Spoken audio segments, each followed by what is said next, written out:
Hey guys, in this video let's review Unicorn Overlord. Most of you know the drill. After finishing the game, let's discuss its story, gameplay, graphics and music. Be sure to look at the timestamps for particular moments you might be interested in.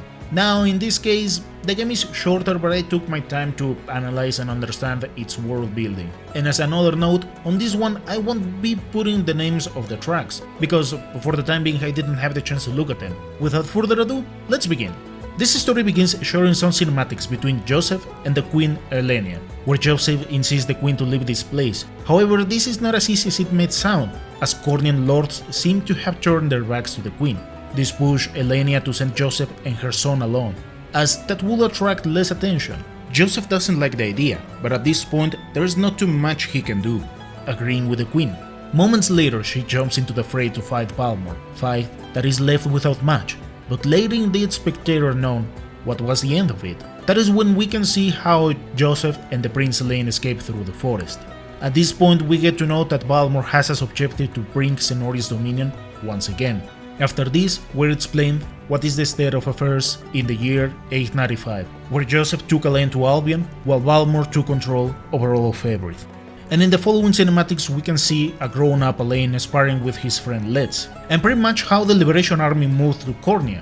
Here I don't think it is worth going really deep into some details. If we break down this story and its basic components, it brought back memories of another particular strategic RPG. On its own, I don't think that is a big issue. Here there are some moments that in all honesty can be a bit forgettable. It's beginning not that much, but after finding our way in Cornia due to the gameplay approach the game has, at least to me it was like I kinda forgot about Scarlet, as I was going through the side quest or liberation quest. Now I consider that the reins of this story are taken again once we fight Galerius in the altar, and pretty much after that I will say this story can go a bit low in some notes, where the objective is set as two parts: help Drakenhold or go to the next altar in Elheim. These two places are the ones where I could say that this story can turn a bit stagnant due to the events we find on them. I don't consider they are bad, but for me, it felt as if they needed something a bit more impactful. This particular effect was achieved once again in Bastorius, getting to know about some of the old experiments that happened on that region. That is when I decided to spend a bit more of time reading its background. Like, what is the lore of this game? Because it can be shown in different ways, within small entries or directly exploring areas to liberate. Some of these interesting details were about the plague that was developed within those 10 years, and its background. In general, I will say that this is a good story, but it can feel a bit rough in some edges at the beginning. Later down the line, I was enjoying it a lot in Bastorius till pretty much the end of the game, where there's an interesting world building between the great cast of characters the game throws. On this end, all I really have to point out is that I didn't like the kind of lazy way vanillaware took to give the Ring of the Maiden. Here you can trigger the event by having 3 hearts with any character. The issue with that is that there is not a great synergy with many characters, so it felt like, well, even if Elaine speaks once with them, that is good enough. Here I took my time to go through all of them, as well as many combos, and I gotta say, some were really well scripted. Some didn't have 3 conversations, but there was an interesting synergy between characters. So when I saw some of these confessions, it felt like a copy-paste of some of the previous ideas, so that is why I call it lazy. In all honesty, I prefer to have but a couple of well-scripted conversations leading to this moment than just throwing this event because. On this end, that is just me going picky, but I will say this story is a solid 8.5. Gameplay-wise, it is a game that takes some things of 13 Sentinels, but refining and implementing amazing ideas. Rather than having particular places where the character is able to go, here you have pretty much complete freedom between actions, so you have to decide through easy inputs where you want to send your units. While at the beginning simple, it doesn't take long before you can use some flying units, horses and different kinds of characters, where speed and strategy starts to take an important role, as the leader of the squad gives general speed, number of actions before the squad needs to rest, and some effects like receiving less damage, being able to support your allies, and so on. However, before jumping into the specifics of these fights, the gameplay on the Overworld is more about moving through different areas while completing some side quests, where you can liberate different locations. Depending of what is liberated, you will have access to new armament and goodies, as well as possible areas where you can increase the size of your squad hire particular units depending where you use this option, or promote characters. What seems kinda simple at first glance is but filled with lots of ideas, because in this section of the game you can recollect different items, find new places to liberate, as well as side quests, many secrets or events that require specific characters, or a small minigame where you mine and gather many things, treasure maps included. And yep, I highly recommend not let these activities go unnoticed, because that is how you can gather materials to help all around Febrid. This gives you the chance to take some boats to particular places or allocate an ally, which is going to give you money and some other items after a number of fights. In the long run, this helps a lot. Now let's say that we decide to take on these fights. Some of these quests are really small, let's say 3 to 5 minutes, where sometimes you have the chance to recruit new allies, or simply free these places from Sentinels. But also sometimes these quests are a bit complex and require like 30 minutes or 1 hour once you jump into the story events. Now returning to the point of how you assemble your squad is something so freaking complex that I fell in love with this system. Because you can assemble these squads however you want, and the game pretty much gives you some really basic ideas, like if you place a defensive unit in a lane, she's going to get covered from attacks. If you place a thief in a lane, the thief can avoid simple attacks without issue. But this is not even scratching what we will be able to do later, once we have 3, 4 or 5 characters, because RNGs can become so wild that you will face confrontations where maybe you're completely outmatched, but you have the chance to change equipment, formation, order of some skills or conditions, and completely turn the tables on your favor. This of course is going to require some general knowledge of how these rock, paper, scissors work. On paper it sounds kinda easy, but I am sure this is going to be crazy on high difficulties.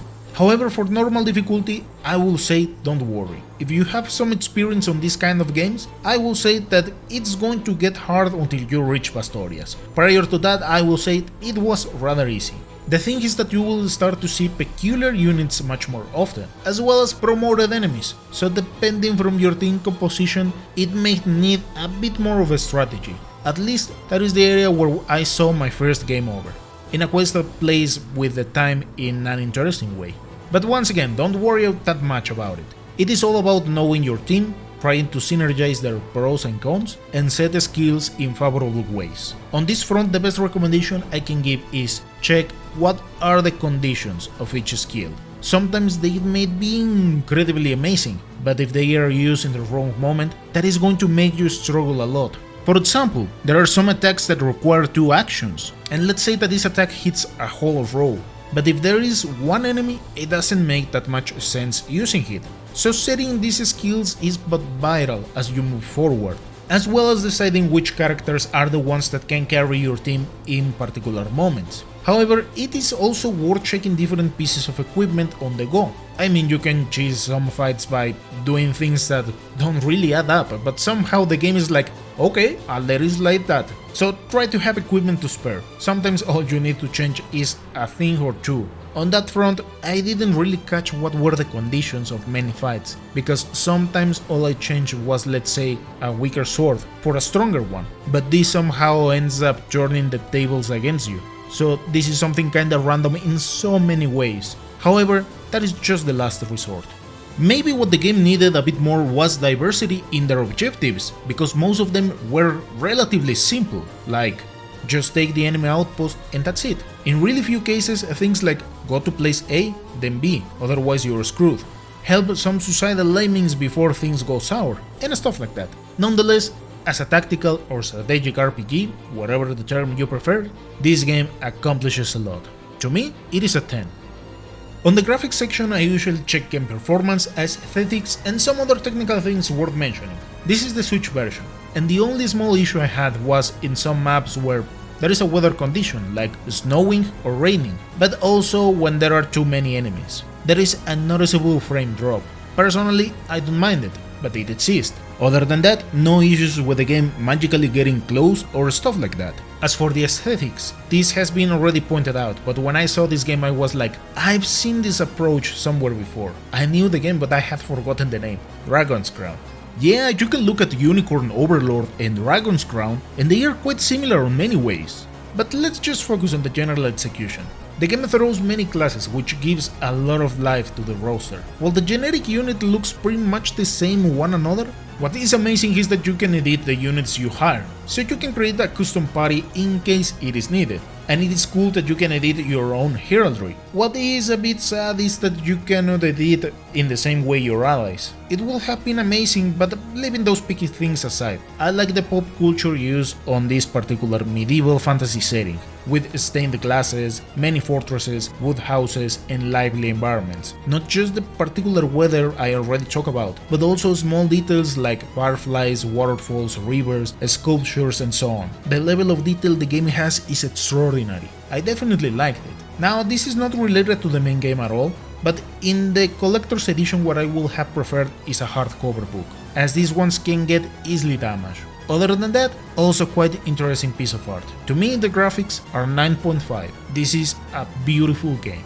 And last but not least, the music. What is well used in multiple tracks is that martial rhythm, along air instruments and strings, snare drums, tubular bells, and so on. But the balance in one another was of my liking, because depending from the area there is a nice rebalance between air and strings, where in places like Elheim the use of strings takes a bigger role, delivering a cool fantasy-like atmosphere, and places like Drakenhold in the middle of a desert, they focus on a slower but heavier percussion, which goes really well with those combat themes. But the place that surprised me the most was how they combined this kind of war theme with angelic fierceness in Albion. It doesn't go wild, but it imposes because of how they added vocals on top of the previous instruments, and it matches really well. What has to be pointed out, but I kinda believe it is a bit inevitable, is that these tracks are kinda short, and for quests that take around 1 hour, that homogeneity effect fires a bit backwards, as they will be cycled many times.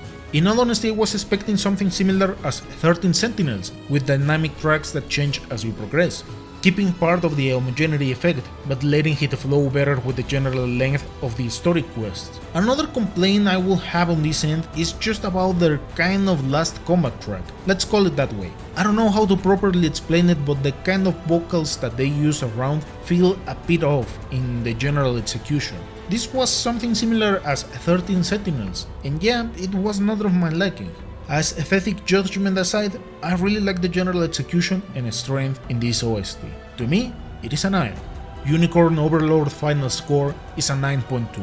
Definitely a must if you are into strategic RPGs. It is not hard, there are many ways to play around your formations, hence delivering a completely different experience. The game throws beautiful graphics and extraordinary tracks that fit really well most situations. Thank you so much for watching, and I'll see you next time.